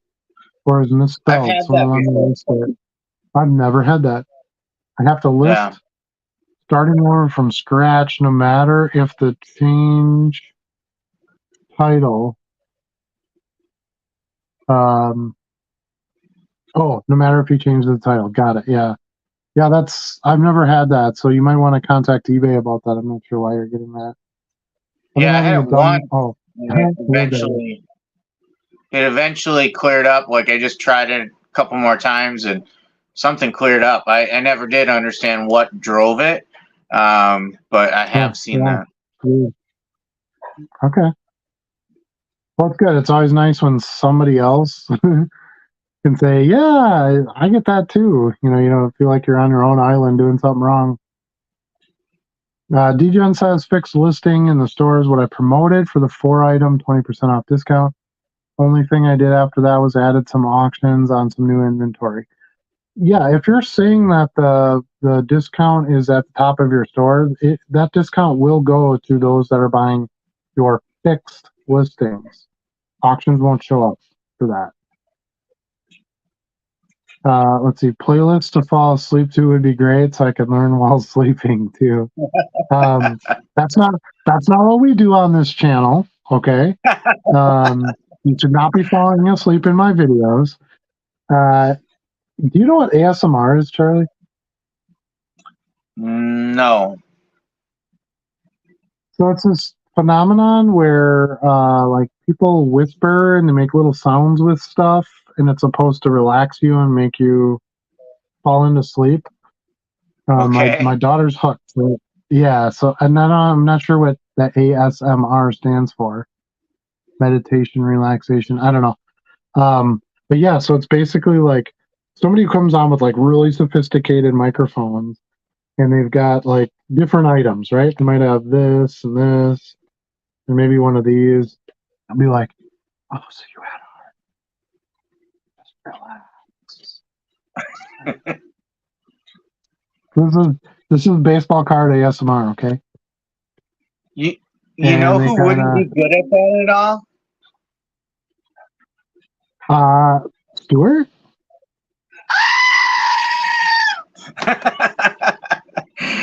That would be a struggle for him. He says, oh, you're watching ASMR. That's cute. Now get the fuck up. That would be about right. That's completely right. I almost forgot about the live. How could you possibly forget about our live show? It's the highlight of the week. It is the highlight of the week. Tell a lie, a funny story. So I was talking to Brian, our Cardboard Critters guy, earlier, and he's like, "Oh, I can't wait to watch the live tonight." And I'm like, it's Wednesday. For when you someone may have forgotten about the live once before. Yeah, I may have had Charlie have to remind me about something. But yeah, so it's you kind of lose track of the week sometimes when you work at your house and don't have a set schedule and stuff. But yeah, anyway, so I got a reminder myself today. Anyway, he said, almost forgot about the live, just joined. Do you find that free shipping increases sales, or do you just do it to get multiple sales? My answer is yes. I think it does both. I think it does both. It also does an additional thing. It makes it less of a pain in the butt for me because I don't have to do combined shipping and send invoices all the time and so on. People just go in and buy what they want and they pay. And or I send the invoice and it's got free shipping. There's also the benefit of, remember, your customers rate your transactions, and one of the star ratings they can give you is your shipping cost. So that should guarantee you a 5-star shipping cost if you're not charging anything. I also actually believe it impacts the shipping time, because I think if you don't charge shipping, there's less of a speedy expectation for delivery versus you list the card, instead of listing the card for $5 free shipping, you list it for $1 plus $4 shipping. Your customer is now going, well, I paid $4 for shipping. This thing better be here in 2-3 days, right? Right. But if you don't intend to ship it that way, you're still going to ship it for the standard envelope, which is going to take, right now, they're taking long. I don't know if you've noticed that, Charlie. Yes. Mail is slow, which is not atypical of this time of year. It might be starting a little bit early, but as we alluded to earlier, people are shopping earlier and earlier for Christmas and stuff. Consequently, I think mail is going out earlier. We got a did I get a Christmas card? Or I got a Christmas card notice or something like that this past week, and I was like, geez, it's not even Thanksgiving yet. So yeah, the holidays creeping in a little bit earlier and earlier, and it's going to affect the shipping. But that's a sidebar. To answer your question, yes, I believe free shipping is the best method. And when you're pricing your cards, it makes it really easy because you don't have to worry about the shipping costs and all that being added on top. You just go, well, I think I can get $5 out of this card, and then your expenses just come out of that. Yep. So that's how we do it. We need a Stuart ASMR. You know what that's? Can you imagine just like screaming goats for like an hour and then you trying to go to sleep? That sounds horrifying. Yeah, I'm still trying to figure out what ASMR stands for. It's something like all Stuart makes ruckus. That's there you go. ASMR stands for satisfying eating sounds. Well, that sounds fun. Just like this. Right. Yeah.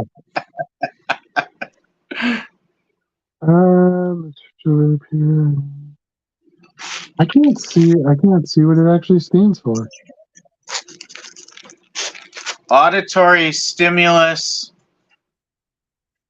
massaging. I don't know, something. I'm totally pulling that out of my arse. Hold on, ASMR. stand for?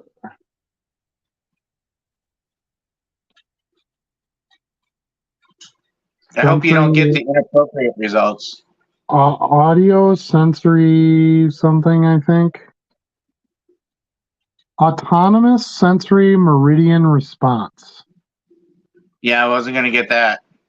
So it's supposed to like tickle your brain that makes you want to sleep. That's why like remember when your kids were little and you would put them in the car and drive them around to get them to go to sleep? So yes, Absolutely. motion affects that, but ultimately why they're going to sleep is because of the calming sound that comes from a running car. Yeah, so people who have trouble sleeping, ASMR is kind of suggested. Or if you're high strung or something like that, ASMR can help with that. The Tom says auto pneumatic sound resonance or something. You were close. I would But have bought it. It is autonomous sensory meridian response. That's it. Stu is literally the opposite of ASMR. I could not agree more. And Very I'm okay much with so. that. I messed up and accidentally left ESE as shipping option on a $30 card somehow. Buyer choosing it. It's on me realizing buying ground priority, losing that extra $2.81.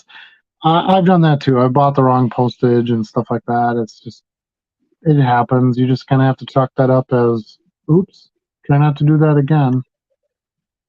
I watched some of your past videos. They are really good, by the way. See, I think my videos suck. So I'm pleasantly surprised when people do enjoy them. I was wondering if buyers would be annoyed if 2 to 3 cards go in a card saver. I've never put in more than one. I send multiple cards every single day. Absolutely. Did it today. So, since they brought it up, we can go over this again here. So I use the larger card savers, and I can fit up to 6 cards in here, depending on their thickness, of course. And what I generally do is I have thick card sleeves, so these are made for like jersey cards and stuff like that. And I will put all 6 cards in this one thick card sleeve. They stay together real nice, slides in there real nice, and you're good to go. Then you can actually ship 12 together. You do have to go up to the 2-ounce rate then because you'll be too heavy. But you can put 6 in one side with your sleeve, 6 in the other side with your sleeve, and then I just tape them together where the openings are, and I put it in a business size envelope, and they go. They get there just fine. And I haven't had people complain. Now, where I change that is depending on what the card is, the value of it. If it's got a sensitive surface, for example, like an easily scratchable surface, I may sleeve them individually. I might top load them instead, whatever the case may be. Yeah. The cards will dictate a little bit what you do with that. But yeah, if you got, 6 paper base cards, like, the Zenith Mahomes card here, you can put 6 of those together in one oversized sleeve in the card saver and send them up. And that'll be at the 1 ounce rate. So that'll be your normal eBay standard 63 cents. Matt has joined us. Welcome, Matt, to the show. Appreciate you being here. Having 2 postal holidays in a week is definitely slowing my envelopes down. That's true. You're right. There is extra holidays, so it does slow the mail as well. Every envelope I dropped off on last Friday and Monday didn't receive any scans to Eagan, Minnesota until Tuesday night. I had pretty much the same experience, yeah. And even after they get that initial scan, it just seems like they kind of sit around for a little while before they're actually going anywhere. And I've gotten a few messages from customers and stuff. Some of them don't know how to use the tracking through eBay. They try to put it in the USPS website, which doesn't work there, of course. So again, I go back to customer service is important. eBay is still a real business, and you have real customers. Be attentive to their questions and let them know, hey, oh yeah, I dropped that off on Monday. Things have been slower. It just got scanned. It should be there in a few days.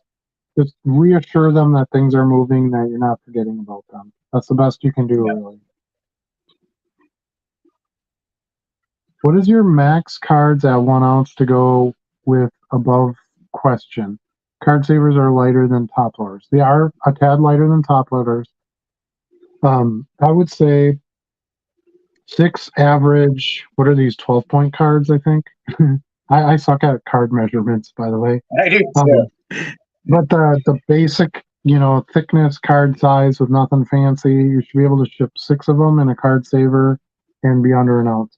I also highly suggest, even if you're not sending a lot of packages, buy a small scale. This is a food scale, so it's made for like measuring your diets and stuff. I bought it at Walmart, so it was just a walk in and purchase it. I think it was $12, $10 or $12, and it works great. It does ounces and pounds, and actually does grams because it measures food. So you can literally, measure down to the gram if you want. Not necessary when you're doing postage, but I suggest getting that. If you're going to consistently be mailing things, it's worth your $10 to $12 to make sure. Consequently, that can save you money because you might be like, I don't know, this feels kind of heavy. I better put 2 ounces on it. And it's only 0.8 ounces. Well, now you bought postage for fear that you wouldn't have enough postage on it and you overpaid. You could have just bought the 1 ounce. What I can tell you is the post office does not weigh every piece of mail. I think it has like a pass-through scale and stuff, and if something is obvious, it might toss it aside. But I've had stuff before too where I mailed it and then I'm like, oh geez, I sent that for 2 ounces. That actually weighed 3 ounces. I clicked the wrong postage or something. It still goes through. It still goes through. So you can, a few pieces of mail will cheat the system a little bit here and there too. I'm not suggesting you do that, but you certainly don't want to overpay for postage. So get yourself a nice, small, manageable scale, and you'll never have to worry about it. And another tip on that front, if you're new to this, you have to pay attention when you go to print your labels. On a multi-card order, it's going to flip you up another ounce for every card you include that order. You've got to change that back to your 1 ounce or whatever you're at so that you get the lower rate.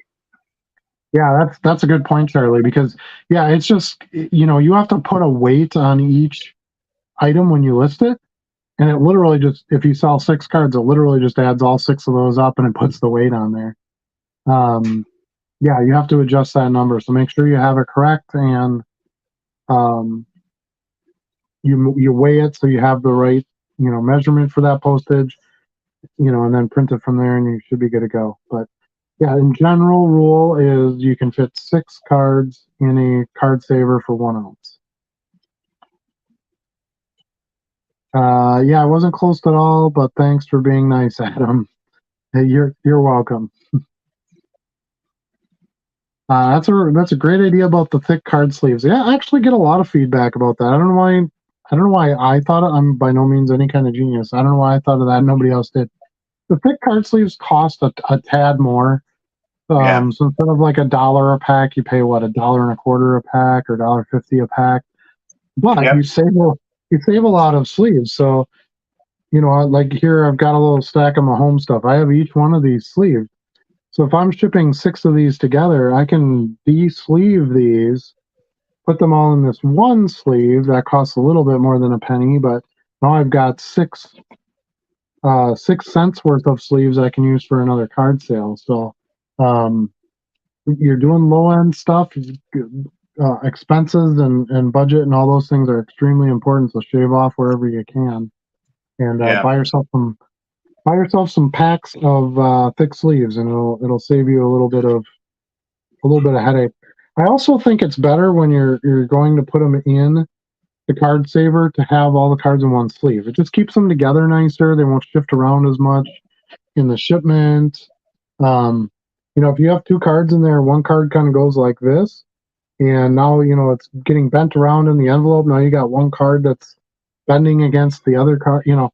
You sort of turn them into a nice thick piece of cardboard when you put them all together and put them in one sleeve. You can fit like 2 or 3 cards in like a regular sleeve, so you can kind of get away with that for a smaller Yeah, the quantity. really pinpoint ones, you can get away with that. Yeah. Yeah. And so what I have on my shipping desk here is I like these little soccer tins from the Match Attacks sets. They fit sleeves in them perfectly. They've got a little lid because I don't like the plastic bag they come in. I'm not going to keep opening that every time. These have a little lid, so they're nice. If you're traveling to a show or whatever, and I just kind of put the lid on the bottom of them, and then I have one that has all my regular size sleeves and one that has my thick sleeves, and it works really well. Yeah, kind of along those same lines. I do a similar thing with top loaders sometimes too. So like this is one of those mystery tins. I just have, a handful of top loaders just sitting in there within arm's length that I can grab them. Working in the corporate world for a long time where everything is minimized costs, you do a lot of time studies and motion studies, and I guess I carry some of that over. So if you were to see my desk, usually it's organized where I don't have to move for anything. I can reach everything I need to list a card, pull a card, and ship a card. Yep, I'm the same way. I came from managing banks, and who's cheaper than a bank? Right. So, yeah. All right. Tom says on low end, I think it's fine, but if they're like $5 postcards, customers might not want together, but less than that, I don't think it is any issue. If it's $5, $6 cards, I'll still ship them together, but I will sleeve them individually. That's an instance where a penny per card is completely worth it and probably expected. Generally, 2 cards that cost a little bit more are shiny or refractors or parallels. They have some sensitivities added to them versus a paper card, where you can ship 4 or 5 of these together, and even if they move a little bit, nothing's really going to happen to them. As a matter of fact, shipping them together will actually help support them because one single card isn't that sturdy. You put 3 or 4 of them together, you're kind of adding packing material by using their order, to keep it together and keep it hardened and safe. USPS first time ever where I got a return postage due yesterday of another 24 cents needed from a 63-cent envelope on a 1 top loader base mosaic card. Well, welcome to the club, because yes, they send them back and you have to resend them again. I don't add the postage to it. I just literally go drop it back in the mail and then it goes through. So it's super random. Yeah, if that was just 1 top-loaded card, though, he sent, that would be odd that they would have asked for more. It makes me wonder what the packaging was. I've gotten a whole stack of those back that I've dropped off that say they all need another 43 cents added to them. And I literally just peel the label off the stack of envelopes, take the rubber band off of them, take them back over to the post office and drop them off. And I've never had them come back a second time. So it's just, like I said, the mail machines are really random. It might have just weighed one of them that came up, 1.1 ounces or something, or the thickness was too much. Might not even be the weight. It might be the thickness that adds a surcharge. And they're not consistent at all.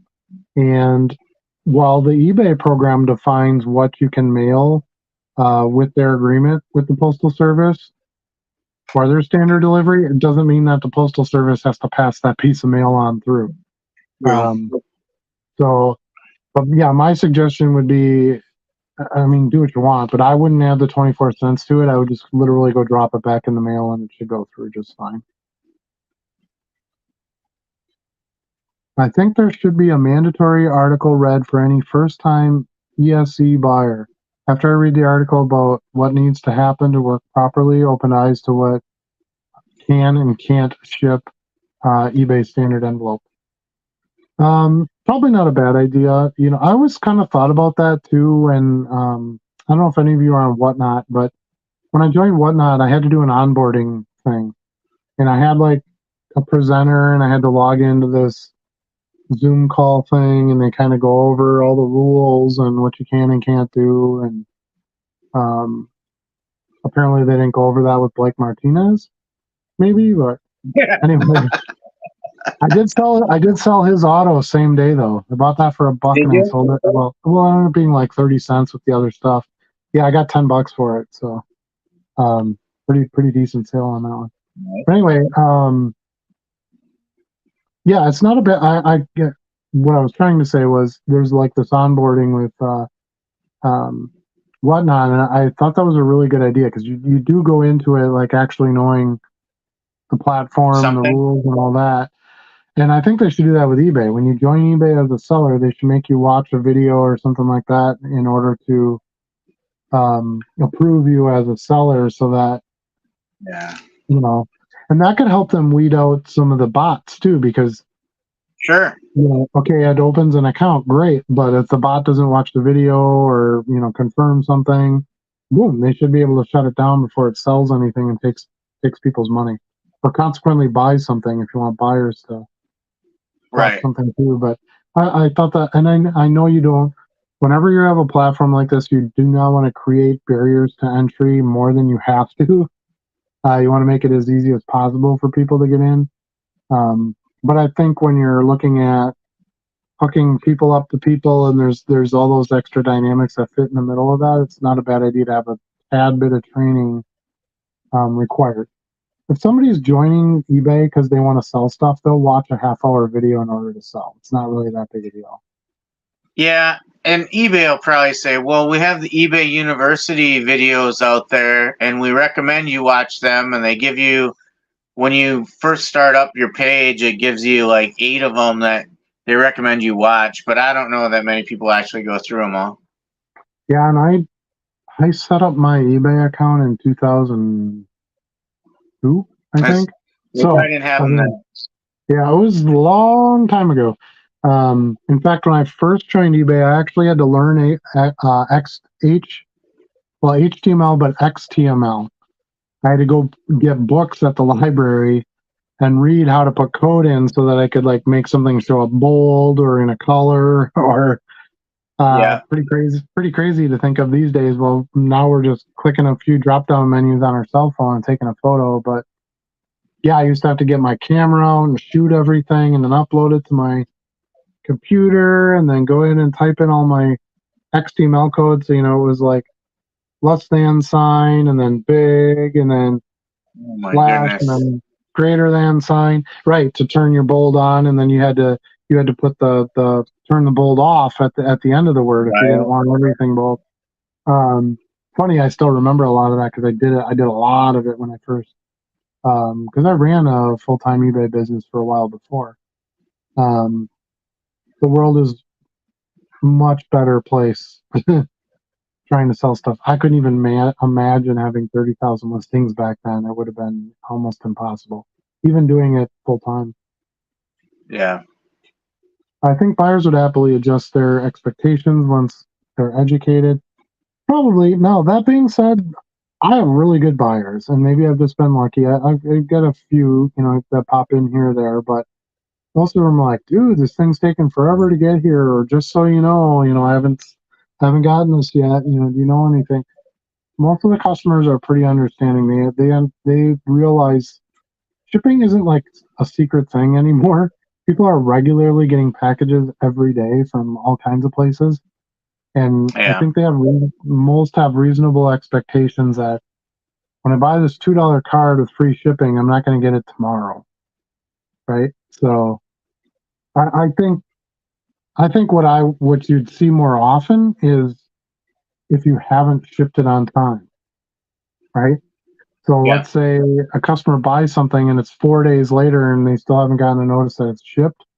That's when you could have problems because they could be like, well, you didn't even ship it yet. Well, you know, now it's going to take another 7 days to get to me because now some of that stuff is your doing versus I shipped it the next day and it takes 7 days to get there. Like I don't have anything to do with it once I ship it. Right.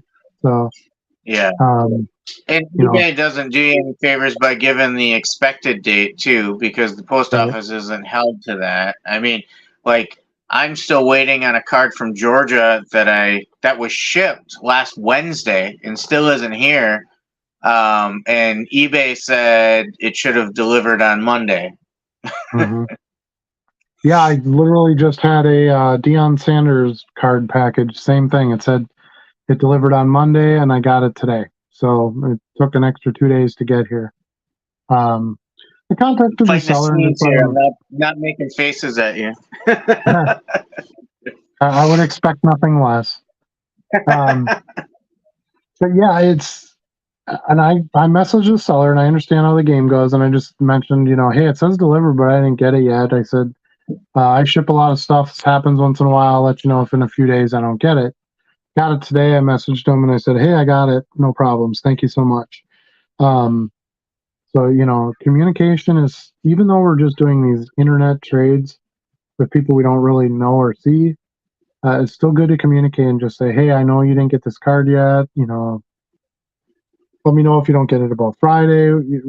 By Friday, we'll take a look at doing something else. They just want to know that you're going to be there. You're going to be involved in this transaction until things are completed one way or another. I had a customer message me today that he saw on his camera that my package got delivered to him and somebody stole it. He has the guy that stole it literally on camera. So, he's going to contact the post office, see what they can do. But he just wanted to let me know what happened, so. Yeah.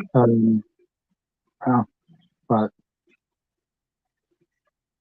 when you're mailing something from one side of the country to the other side of the country for 63 cents, don't have high expectations. That is budget shipping at its finest. If it takes a couple days longer, if they report it delivered and it doesn't get delivered to the next day, and those are just things you have to deal with when you're doing it as cheap as you can. Scott says he's watching some of my other videos. Sounds like at card shows, we have access to 25-cent and 10-cent boxes. He's in Connecticut, I believe, is CT. Go to shows, but I've yet to see a box under $1, at least marked boxes. Yeah, we do regularly see quarter boxes. 10-cent boxes aren't quite as common, or if they are, it's generally not very good stuff in it. But there are exceptions to that. We found some very good stuff in those boxes. So I would just encourage you to keep going to shows and look for stuff and try to see if you can get some bulk deals. So yes, maybe you're in $1 box. Maybe I know. Maybe you're in $1 box, but you can find a nice good stack of it and you can get them down to 50 cents. Now you're really shopping in a 50-cent box. So you just got to try to maybe find ways to buy it down a bit. Or try to go to other areas. Maybe it'd be a little bit of a travel for you to go to a show somewhere else, but maybe there are quarter and dime box dealers. Might be worth your effort and your cost and time to go do that. Or you don't have to buy your products at a show. You could go on. There's plenty of deals on eBay where you can get cards, quarter a piece, 10 cents a piece. Search some of that route and see if you can get some of your inventory that way. But yes, we are very fortunate in this day of giving thanks. I am thankful that we have really good shows and really good dealers and vendors, and we are always able to find inventory. Hasn't been a problem yet. So if you send a lot of envelopes, you're more likely to have file insurance claims. When you offer free shipping, you get your full amount back. Insurance doesn't cover your stated shipping. That actually is a good point. I hadn't thought of that. But yeah, I don't generally buy insurance on any envelopes I'm sending out, so I don't know that it really matters. And, you got to think of things in actual numbers too. I thought somebody was coming in. Right there? No, I thought somebody was at my door. But, I'll send 2,000 envelopes in a month and I'll get 2 back. Right? And usually it's like, can't forward, address is wrong. People forget to update their eBay address, whatever the case may be. But I'm not getting a ton of claims. I'm not paying a ton of refunds. just a couple a month, and for the volume that I'm doing, I'm okay with that. I don't feel like I have to do anything drastic to improve that number. Things are working very well for the most part. Would you agree, Charlie? Yeah, I haven't gotten any back yet, to be honest. Mm-hmm. And I've only had one card damaged. If you watch the show regularly, you'll remember the pictures we shared. It was all had tire marks on it from like a forklift and stuff like that. So, but yeah, for the most part, we've talked about this before. I mean, for the volume of cards we send out, they actually do pretty good. So I don't really worry about the insurance for standard envelope. Now, if I have a higher card, then I get a little more concerned about it. You and I have talked about what's that threshold before you add extra insurance and stuff like that. But yeah, for eBay standard envelope, that's not really something that's top of mind for me. Yeah, and if I have cards that are more expensive, I'm not going to send it in an envelope anyway. It's going to be a package, Right. padded envelope, full label, ground service, whatever. So, and when you start to get bigger packages, where you're spending more for expedited services and better packing, you're probably not going to have any of those problems anyway. I haven't on any packages. Everything's gone to where it needs to go. Now, that being said, I take a few steps to ensure that I bring all my mail directly to the hub in my area, so it doesn't travel from my carrier for the most part. It doesn't go from one post office to another. It's in the hub here. It gets on the main trucks and it goes out from there. Helps a little bit with your delivery time, and it just kind of takes out those possible logistics errors that could happen from the time it leaves your house to when it gets on a real truck and out to the main mail delivery system. So I would highly suggest that too. And I know that was something early on you and I talked about, Charlie, that you were struggling a bit with some of the mail processing part, and I said, well, just take it to the hub. And I think you've been mainly doing that, and that's been working well for you too. Yeah. Scott says he's been doing some card sales as a part-time fun thing. That's how it starts. As I have a full-time job, it's fun, but definitely a grind. The photo and list after work, I believe more sales will come as I add more. Yeah. Exactly, it's grind. It's the more you do, the more you should get back out of it. It's simple and yet it's not, because really it's based on what you're buying. What are you buying to resell? You can sell anything. We just talked about this. I sold a W card today, card with a W on it, that I paid 2 cents for. I sold it for $3.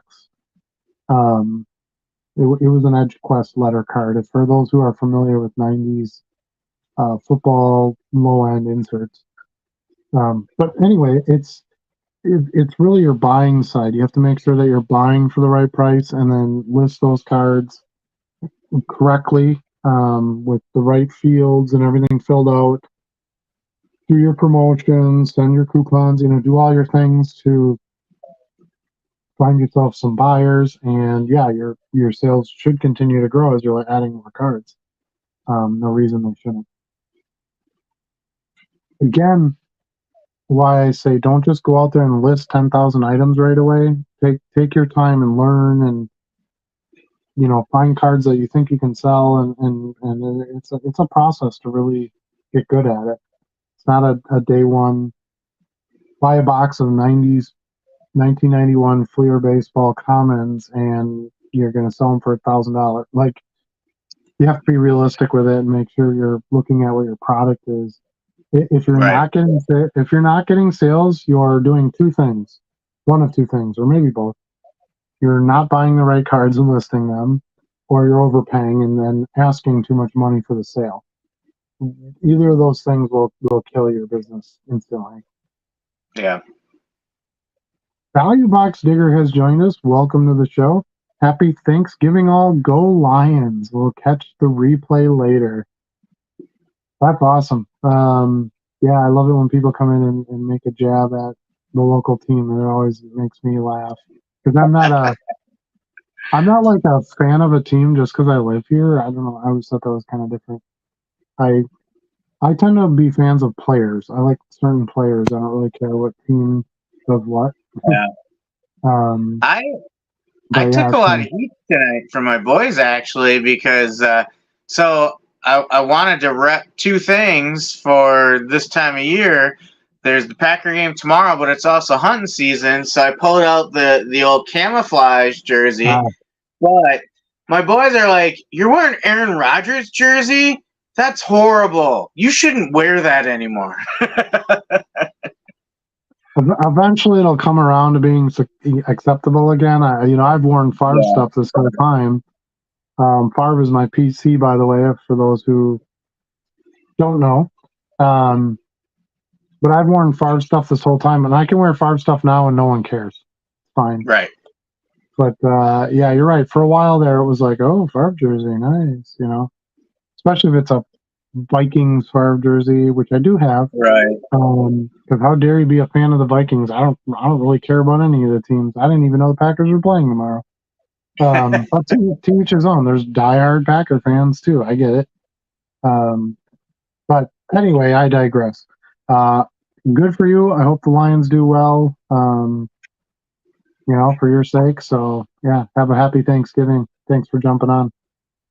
Scott says, what about thick cards? I sometimes worry about a thicker card with a rigid top loader that doesn't machine well if they're machined at the post office. So one thing that I do, and Charlie's like, I can't believe you send those thick cards and never have any problems. One of the things I do is I don't ship the thick card in a top loader. I ship it in a card saver then at that point because you get sort of that smooth transition, right? So it's like flat on the one end and it kind of goes up and down versus a thicker top load. It's like nothing in the envelope and then boom, you have this, thicker piece of plastic right there. So that's how I do it. Now there's a limit to that. If the card has a piece of a shoe in it or a button from a jersey, and it's this thick, you're not sending that in a standard envelope, either charge shipping or increase your price because it's going to cost you more to ship it. That's just how it is. So, is that what you do, Charlie? You don't really sell any thicker cards, do you? I do. The relic cards. So we used to talk about this, but as you pointed out, like I was really concerned about them early on. Knowing it's a 1/4 inch limit, you got to have some flexibility in the card to go through the machine. So I actually sent the first couple relic cards I sent out. I sent what we call ground advantage now, and I was like, there's no margin in these. Then if I'm using ground advantage, I need to figure something else out. Either I got to stop selling relic cards, or I got to ship standard envelope. So I switched to standard envelope, and I'm glad I did because I haven't had a single problem. I do send them in the thicker top loaders. Haven't had an issue with one yet. Yeah, so you just have to find out what your method is for it. I did have one where it wasn't too long ago. I sent one that had a really big jersey in it. So the card is like this, and like the jersey is like a jumbo jersey swatch, right? Those are just more fragile because there isn't as much thick card space. And when the customer got it, it had creased enough that it actually creased the edges around the jersey. Now this was a $4 jersey. This is a $4 jersey card, okay? So not a big deal. And I said, hey, no problem. Send it back to me. I'll try to sell it for like $2 or something. Sell it on a cheap discount for somebody who doesn't care. Or they just want a jersey card of that player or whatever, and I'll refund them their $4. But that's just how life is. Sometimes things don't go exactly as planned. But outside of that, no, I haven't really had much problem. And that was part of my decision-making process of changing it up too, because most of mine, a lot of them are like the napkin relics, right? Where it's nothing fancy. I would put things out there for $6, let's say, but I was finding that a lot of them were selling for between 3 and 4. Well, if I'm sending a Ground Advantage, that's like $375, $380 minimum to ship this card, and then I've got nothing left out of it. So if it was, a higher price relic card, then I would still go to Ground Advantage. But for those lower end ones, I'm willing to take the chance with the standard envelope and a top loader and send it out that way. Because as we've said many, many times before, it's kind of a cost of doing business. At some point, you're going to have a card that gets damaged or gets returned or something, but the vast majority are going to go through with no issues. Well, and you know what? You could package the card with bubble wrap and cardboard and tape it together and put it in 2 bubble mailers and blah, blah, blah. Pay $15 to ship it. It could still get damaged. It could still get lost. It could still get misdelivered. It could still get returned to you for more postage. Just because you over post it is the way I would put it, doesn't guarantee you that you'll have, more success necessarily on a delivery. Right. Yeah, just make a reasonable decision. If you're selling a card for $2, you're not going to spend $4 to ship it. I have sold some cards at $1.99 with free shipping since I started doing free ship, and boy, I'll only make like 60 cents after fees, promotions, and postage. You bet. Actually, 60 cents isn't too bad. I've had somewhere I make 30 or 40 cents, depending on cost of goods or whatever, for that card. Yep, it's those cards are grind. You're not gonna pay all your bills with $1.99 cards, but you should get some $5 cards. You should get some $7 card sales. You should get some $3 card sales. The $1.99s are nice. They pay, for all your bills, if you will. And then, as you sell the better cards, you get your profits on on those that really adds up to make it worth it for sure. I look at the $1.99 cards as foundational cards in my store. One, to your point, it's a volume game, so you're gonna keep selling some of those because they're low cost. Like even when the economy's tough, people will go out and buy a $1.99 card. So you can pay your store fees, you can pay for your top loaders, you can pay that kind of stuff. But the other thing is just that I lost my train of thought now. They're foundational to the bulk of your store. To your point, you do want to mix in some other ones, but those are going to be movers. Like those are always going to be moving in your store. So you want to build up a lot of those, and as long as you have a decent volume of those moving, they serve a good purpose in your store. And really, we're low-end card sellers, right? Like that is the game. High volume of low-cost cards that we still find some meat on the bone of. The other thing I look at with cards like that is the capital investment is tiny, if not free. Right. But most of the time, I'm not buying stuff because of the $1 card that's in it. I'm looking at the other stuff. The $1, or six. In this case, we should say 60 cents because he says 60 cents is the profit. Yeah. I'm not buying it because of that. It fits in with some other stuff that I'm buying or whatnot. So those cards you should be getting for like 2 cents, 5 cents, whatever. You've made 60 cents off of spending 2 cents. You keep doing that, keep earning that, and you're going to do very, very well. But yeah, you have to be realistic about something you sell that cheap with expenses that, your profit's going to be smaller. Yeah, and the other point I remembered now is I also look at those as my marketing expense. Those cards bring people in that then see other stuff that is higher priced and end up grabbing some of those. And a lot of times those are cards that don't sell as an individual card. There aren't a lot of people who will just want to spend $2 on a card. They want that card and a couple other $2 cards. Now you got a $6 sale, but you don't have all the extra expenses.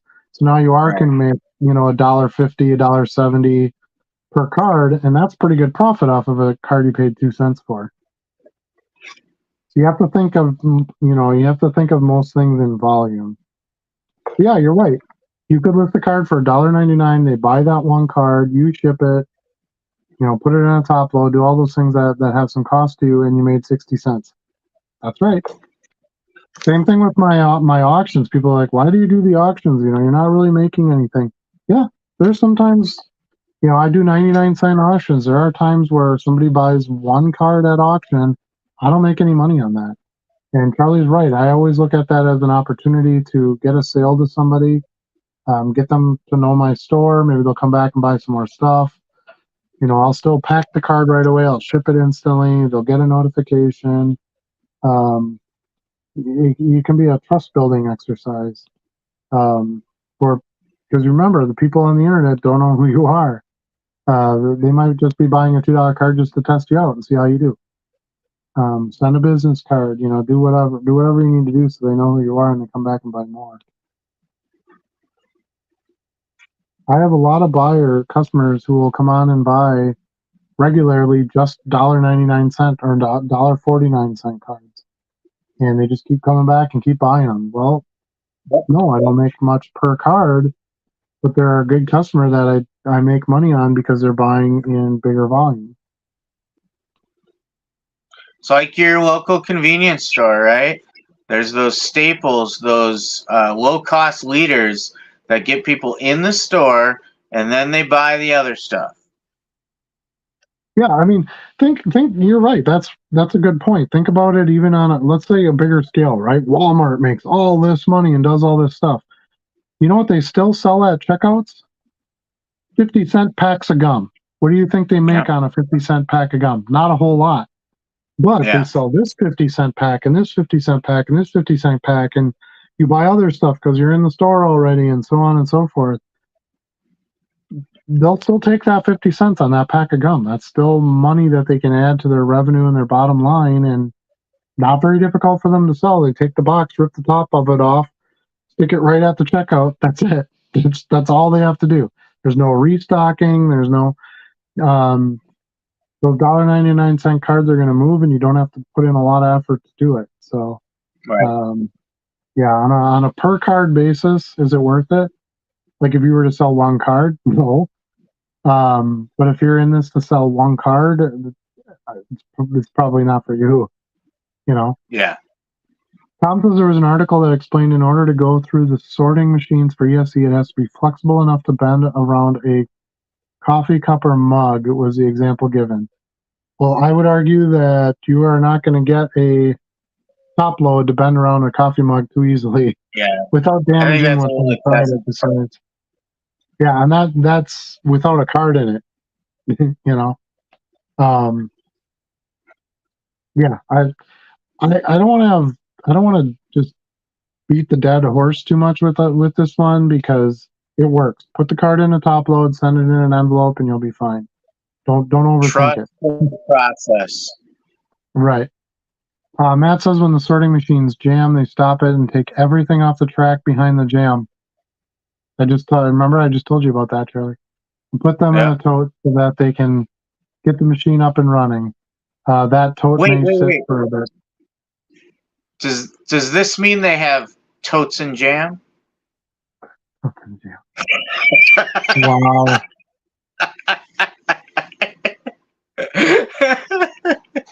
Can't believe you did that. Can't believe you did that. As long as I can laugh at it, I'm happy. I'll tell you that's some rabbit goat hole stuff right there. That's for sure. That is some rabbit goat hole stuff.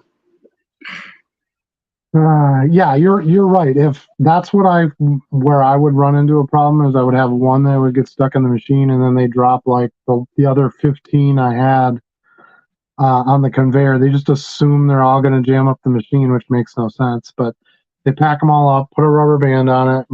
My postal service person will come back and it'll say on there, these all need 43 cents more, non-machinable.